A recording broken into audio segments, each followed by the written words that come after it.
2007 বিশ্বকাপে ডারবাইনের ইংল্যান্ডের বিপক্ষে অভিষেক। 17 বছর ভারতের জার্সিতে দাপটের সঙ্গে খেলে বিশ্বকাপ জয়ী অধিনায়ক হিসেবে আন্তর্জাতিক টি-20কে বিদায় বলে দিলেন রোহিত শর্মা। এর আগে পুরস্কার বিতরণী অনুষ্ঠানে আন্তর্জাতিক টি-20কে বিদায় জানান বিরাট কোহলি।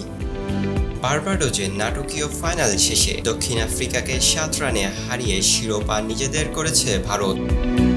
ম্যাচ পরবর্তী সংবাদ সম্মেলনে 17 মিনিট কাটিয়ে একের পর এক প্রশ্নের উত্তর দিয়েছেন হাসি মুখে। সংবাদ সম্মেলনের শেষের দিকে এক সাংবাদিকের অবসর নেওয়ার প্রশ্ন ছুটে গেল রোহিত শর্মার দিকে। প্রশ্ন শুনে খানিকটা মুচকি হেসে চুপ থাকলেন। 5 থেকে 6 সেকেন্ড নীরবতার পর বলে দিলেন, হ্যাঁ, এটি আমার শেষ ছিল।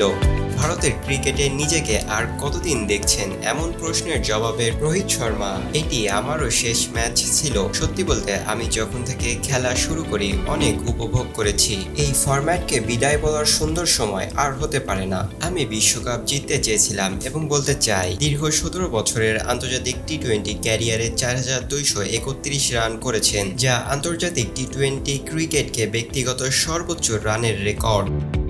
ডেস্ক রিপোর্ট, দৈনিক কল্যাণ।